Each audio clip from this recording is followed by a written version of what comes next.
Yeah, I saw a lot of jellyfish, and Paige saw a lot up in personal too. Wow. Anybody get stung? Yeah, she got stung. Oh. Yeah, Paige got stung by no, a she got jellyfish? stung twice, and then Ouch.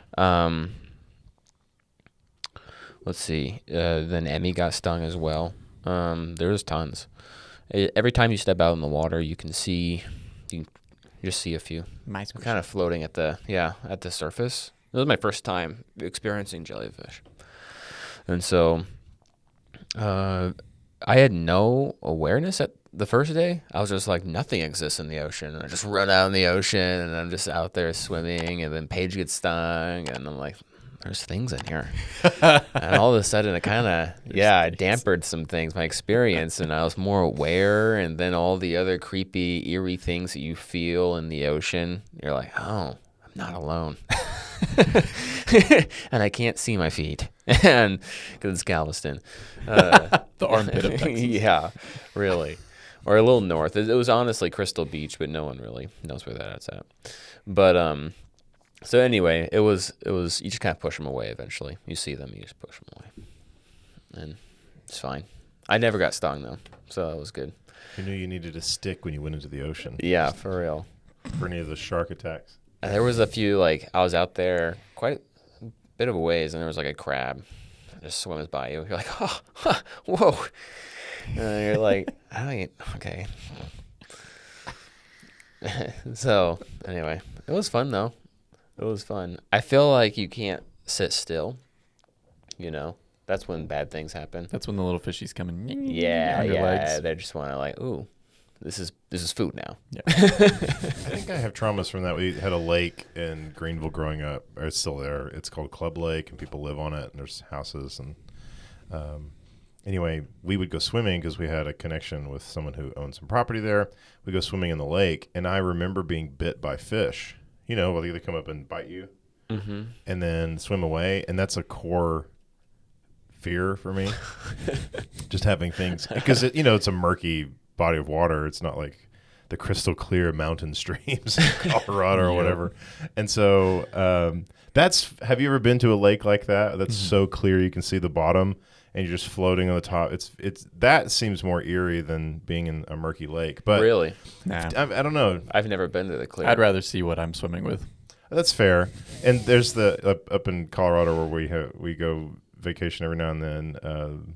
There's some stocked fishing lakes, and you can see the fish. And everybody's fishing over on this bank, and we walk to this bank, and all the fish are over here. And it's sort of, and you drop your line in, and then all of them swim the other way. And then everybody starts catching fish over there, and it's sort of like, thanks, guys. You're welcome. But anyway, I think that's a core fear of mine, is being in a body of water, and then you can't see, it's murky. You can't even see your own legs if you're swimming. You think about, what's next to your feet. That terrifies me, yeah. Yeah. I think that's my fear of it. But then I kind of like it because it's face your fears type thing, That's good. Good. I don't know. Give me a swimming pool. I was with like, chlorine. you're stronger than this. I will stand still in the ocean. I may be eaten by a shark. Whatever here. nibbles That's me the is fine. same. That's the same body of water that the fish came and swallowed up. It's you're just playing with danger a little bit. Whatever his name. And you go out there pretty far. You're just kicking, and Jonah. waves are taking you. It's kind of neat. But I don't know. It was good. It was fun to see the sunrise in the morning. The sun just comes right out of the ocean almost, and it's not bright, just a red dot. You can see it. It was really cool actually. There's a lot of beauty there. Yeah, and everyone else is all their, all the dads and their sons are out in the ocean, standing there fishing. And it's no. I had a similar experience, and it was when we were visiting Ireland all those years ago, and we were just the northwest corner of it. It was cold ocean, but it was the ocean. Mm-hmm. There's no one on the beach though, and so it was really tranquil, just sort of looking out into the next thing that your eye would hit if you kept going around the curve of the earth is America, and so it's kind of the same thing if you're looking into the Caribbean. There is this peaceful thing about just the waves rolling in, water rolling into the land, and then just looking out, just seeing nothing but just waves. All your troubles are behind you. Yeah, and yeah, but just you don't know what's out there. I mean, you do, but you're like, it's just, it's kind of cool. It's I feel like there's something. Here's a word I'm searching for to describe that. Majestic. There is something majestic about every place or even terrain, I feel like. But the ocean is a special kind of majestic. You have it in the mountains, too, when you see the other mountains. I like that. For West Texas, it's the sky. But that's about it. That's The about rolling it. clouds. Yeah. Nothing really else. What was cool, though, is I saw the sun rise that last day out of the ocean, and then our drive was so long, I got to see the sun set behind the Cap Rock. And so my scenery was beach and people fishing, and then when I got home that evening, it was the sun setting behind windmills and cactus. Cool. And yeah, it was kind of neat. There you go. That was my beach trip. That's nice. It's better than my Houston trip. And you got to drive onto the beach, which was really neat. Oh, so, yeah, you get to drive right on to the beach. I've never done that before. I looked super cool in my Toyota Camry. Everyone else in their Jeeps and their Broncos and their really cool flags. Just got a mental image of George like, me peeling out the sand. Getting stuck. Camry. It was like a himself out. Toyota commercial when I was out in the ocean looking back at the Shibumi and the Toyota Camry just on the beach. Toyota, taking you places, We are not sponsored by Toyota. Yeah. Oh, man. Well, what'd you do at your trip to Houston? Just work trip? Yeah, work. Oh. Hey, I got you a gift. Me? Yeah. Oh, I don't deserve a gift. No one is deserving of a gift. Fair. But we got you one. I was in the bookstore that I go to in Waco, Fable. I think we've talked about Fable. Shout out to Fable. And I got you a mug. Yeah. Oh, wow. Got you your own I love this philosopher mug. Yay. Yeah.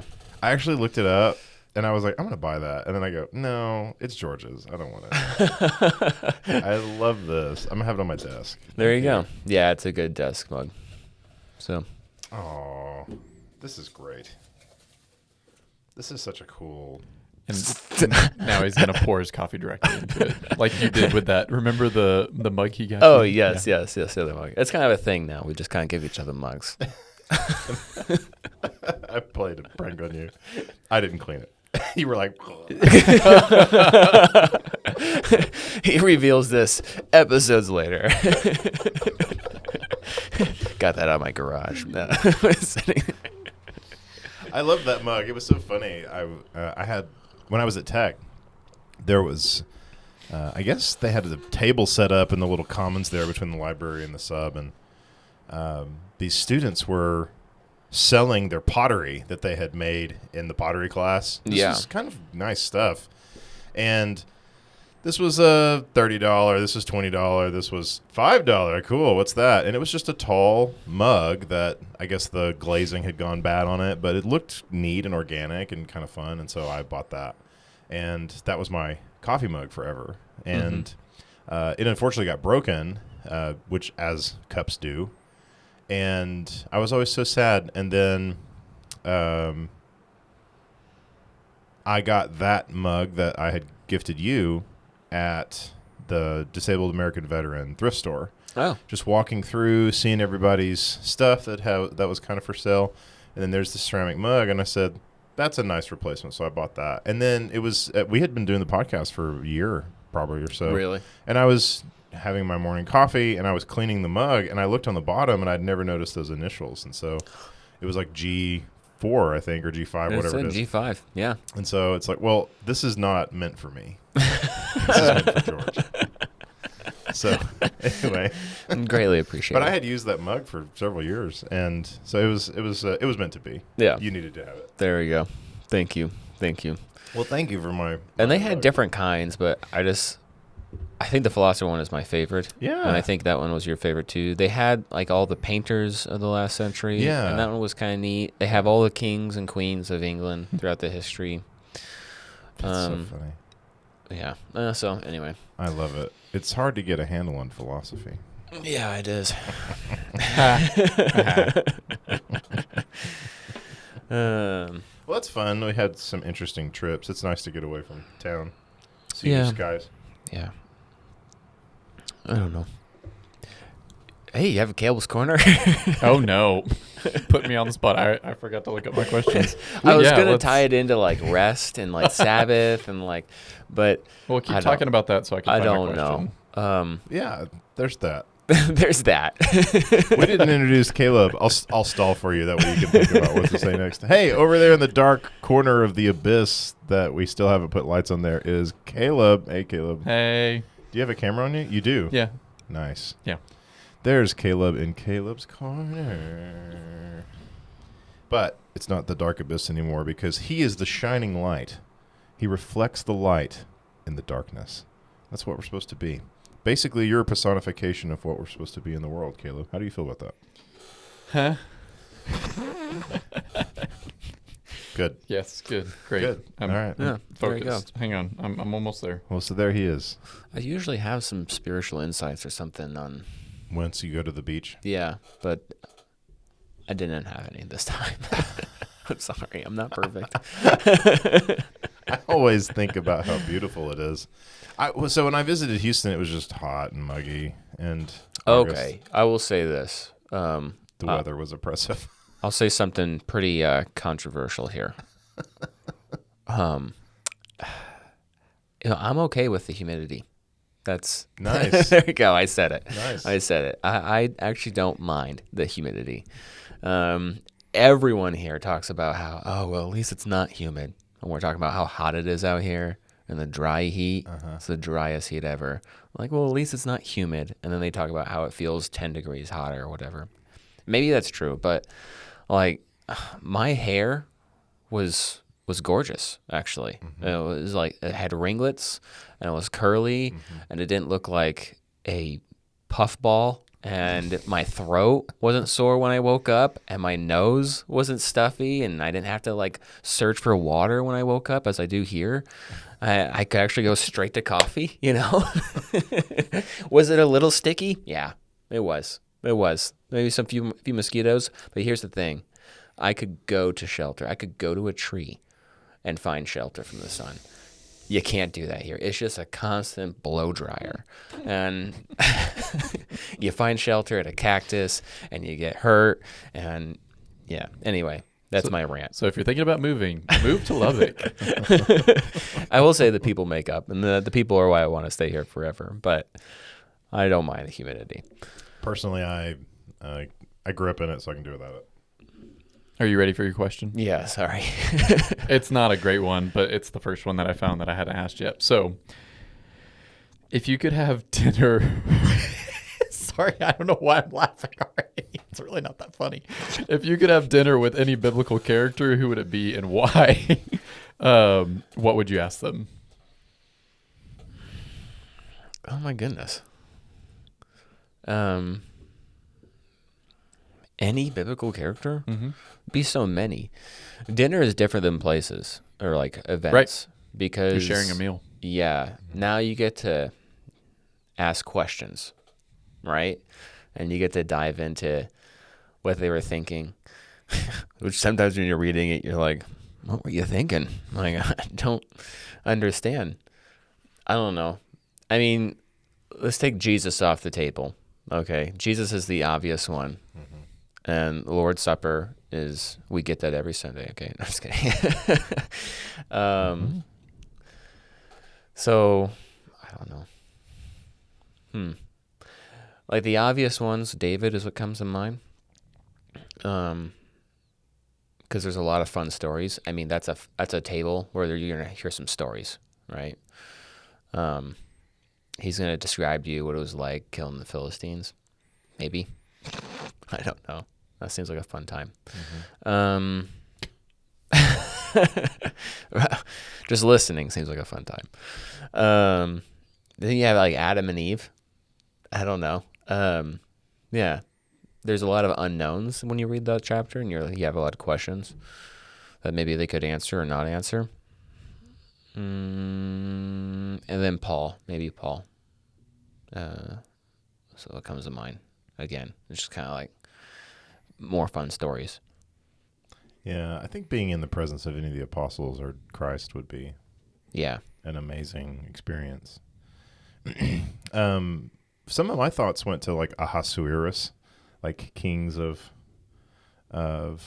Judah and Israel, because being at the king's table would be, especially at the height of their power, would be kind of interesting. I mean, people travel a long ways to sit at King Solomon's table. So that is interesting. I'm just fleshing out like all of the table scenes. So like if you were going to do something in the Old Kingdom or before, David's table, as you said, Solomon's table would just be, that would be an amazing time to go back and not only be invited to sit at the king's table, but to share a meal.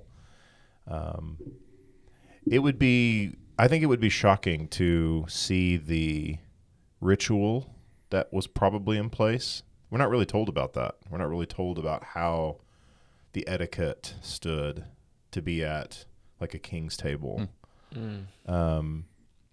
We do know that the etiquette of dining with Jesus was very casual. They reclined at the table. John was reclining on Jesus's breast. There was closeness and intimacy there.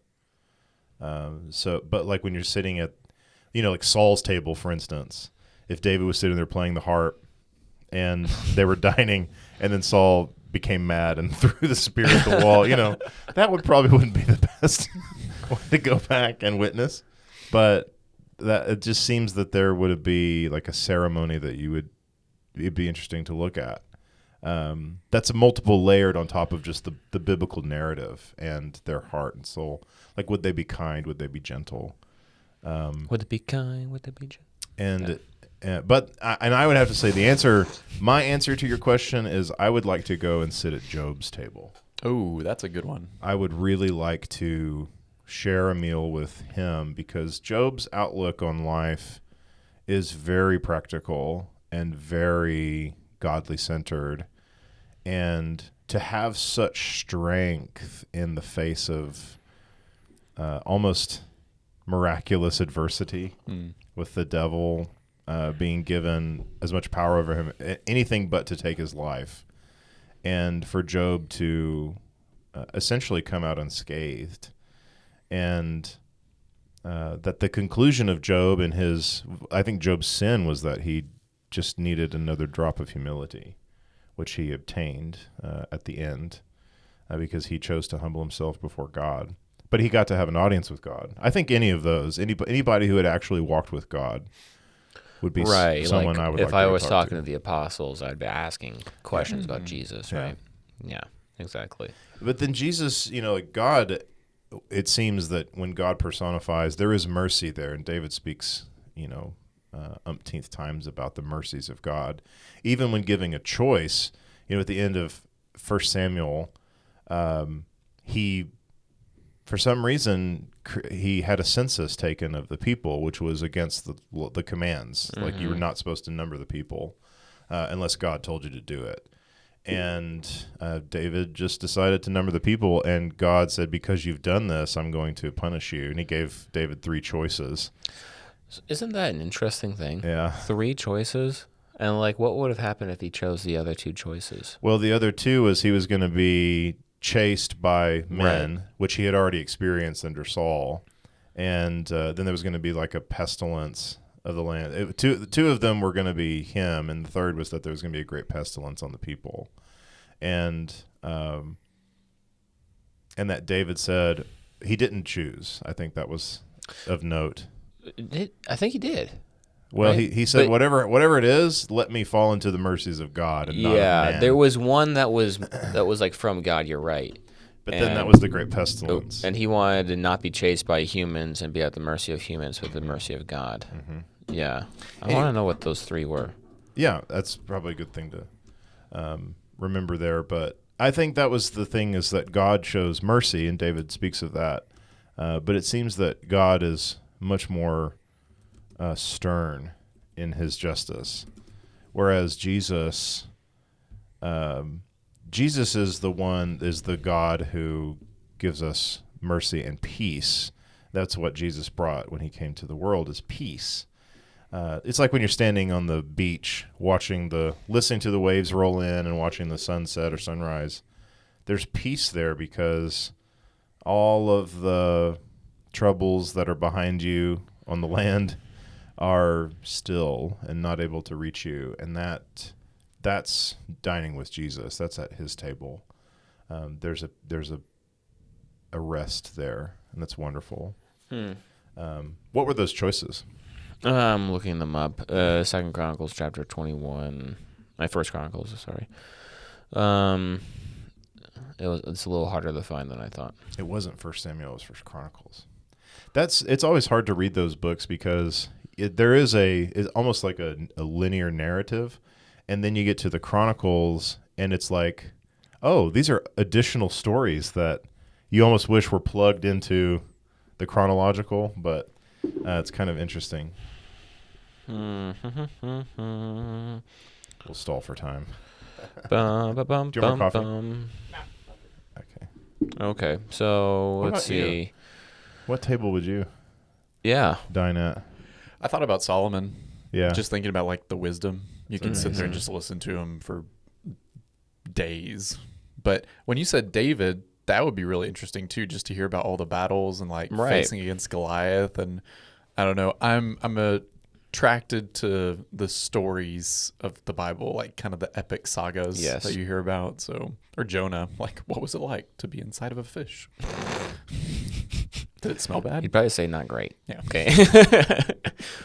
Did you not read my prayer of get me out of here?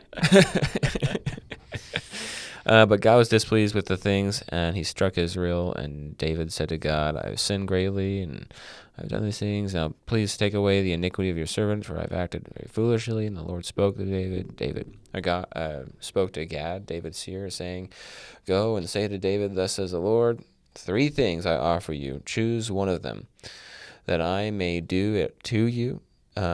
So Gad came to David and said, Thus says the Lord, choose what you will, either 3 years of famine or 3 months of devastation by your foes, while the sword of your enemies overtakes you. So he's on the run.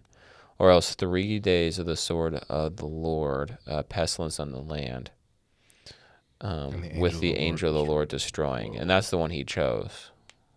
David said to Gad, I am in great distress. Mm-hmm.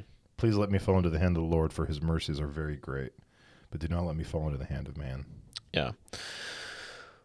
Okay, so he did choose. I just think of the choice paradox. If you think about us having choices, and we are just the famous phrase, we are just accumulation of our choices. What would have happened if you chose the other ones? I don't know. It's interesting. Yeah, it's that. I think the practical sense of that particular story is David numbering the people was him perhaps forgetting God's power. Because when you number the people, you're numbering your soldiers because you want to see how powerful you are. And so the choices are, well, I'm going to allow pestilence to just weaken your kingdom, which that had happened before. And Joseph being the person who, this arbiter of success, being able to have lots of plenty stored up and then surviving. But then to have a nation attack him, it's like, well, we're going to see what those numbers do. But then the pestilence even. But the end of that story is interesting because he actually gets to witness the angel of death. And it seems that the angel of death is floating over. Are you familiar with this at all?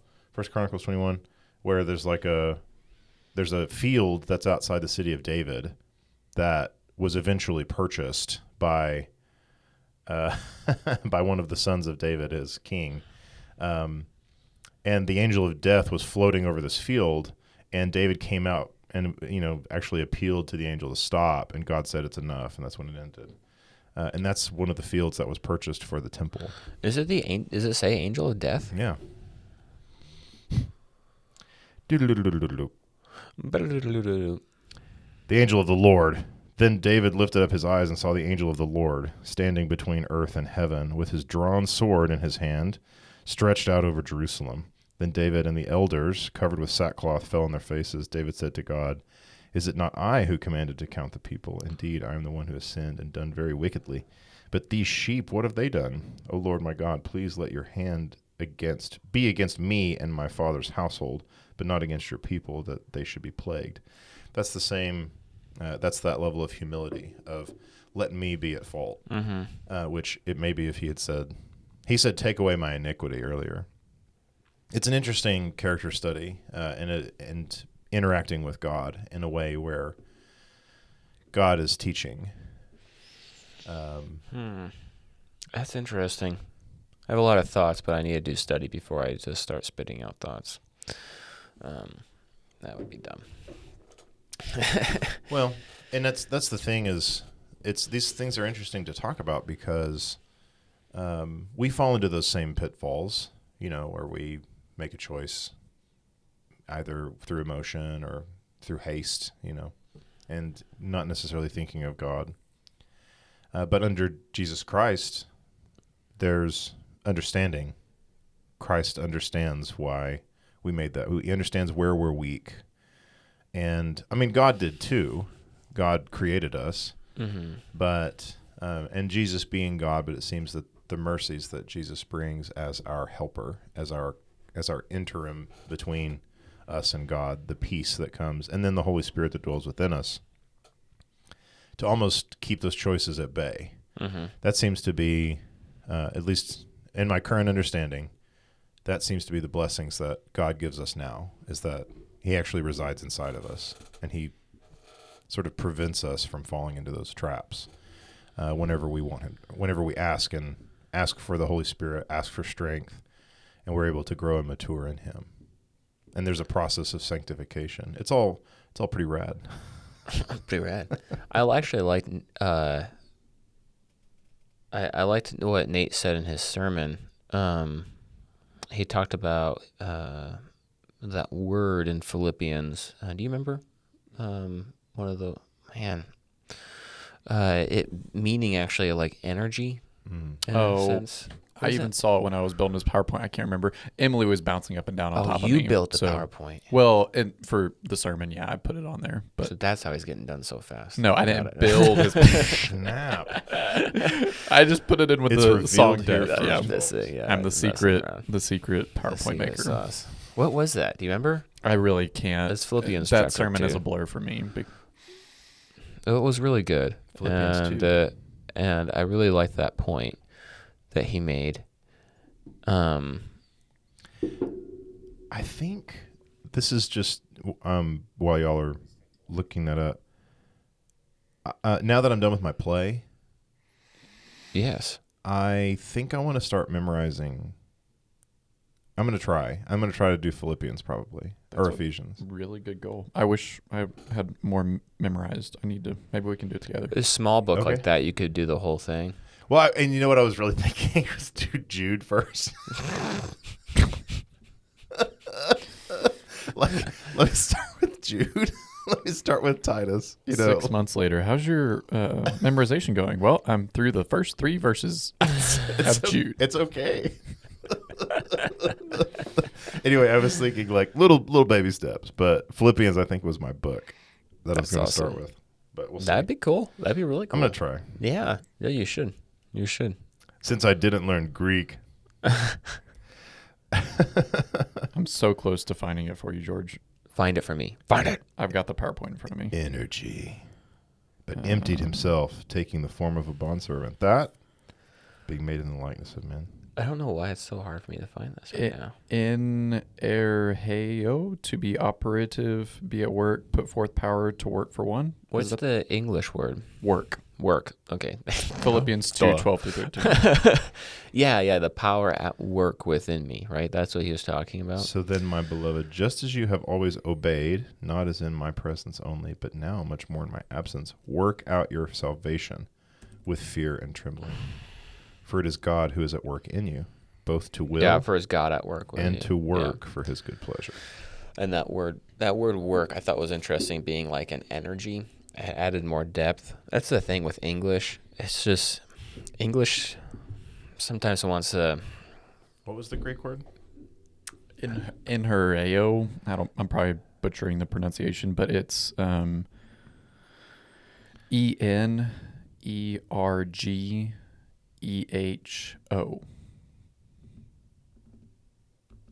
So Rose does that to mask words from the kids. Like, we're going to go SWIM. And I'm like, We have swim? we have a phrase in our family, but now the younger kids are getting too old and they know how to spell now. But used to, we'd be like, that is DUMB. And we would say it all the time. And my oldest niece and nephew would just kind of like look at us and be like, what, KK? And I'm like, that's DUMB. And now we can't do it anymore because they can spell. But anyway.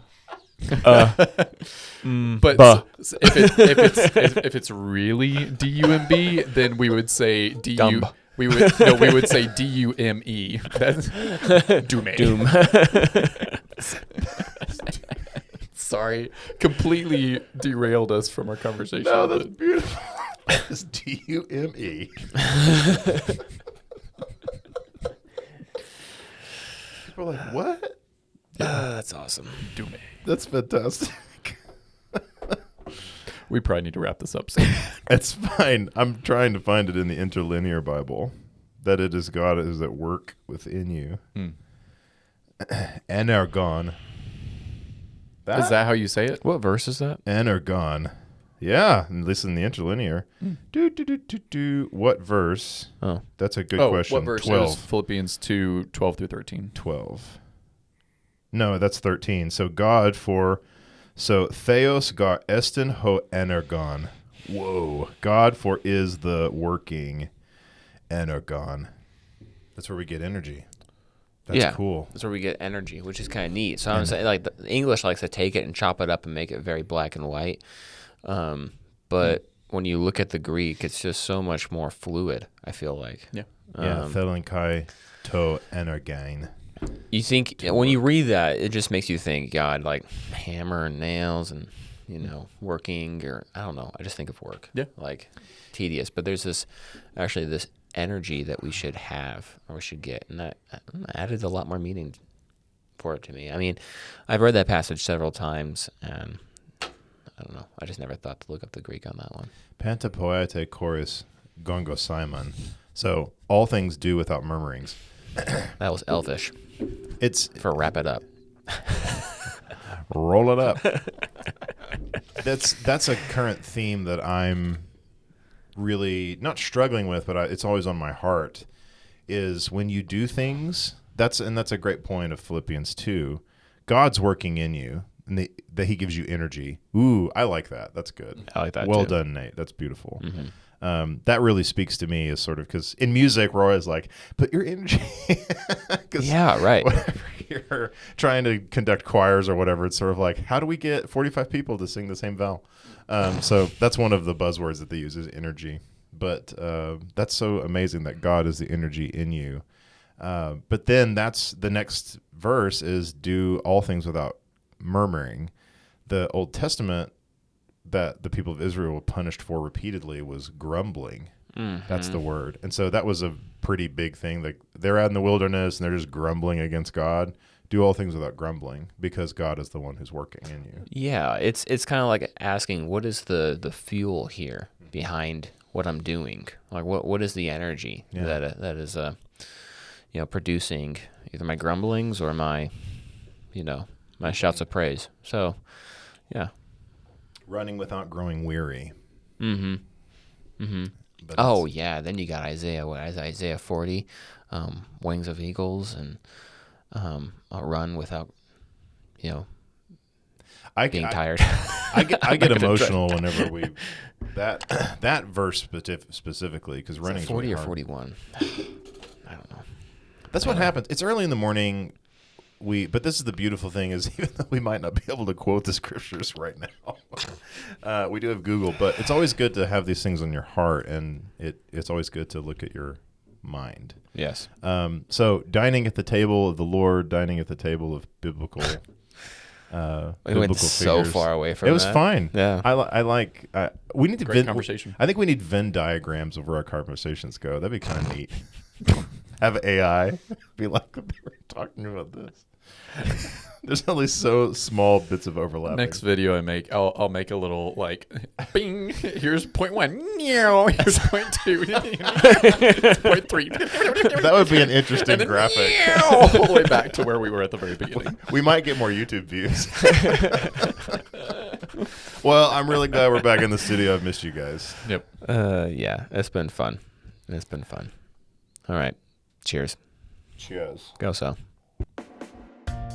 If you want to know more about the Bible or you have any questions, our email is in the description below. You can DM us. We'd love to hear from you. And if you're looking for a church family or you're in the Lubbock area, we invite you to come visit and hang out with us in Milwaukee. We love for you to find a church who practices the love of Christ.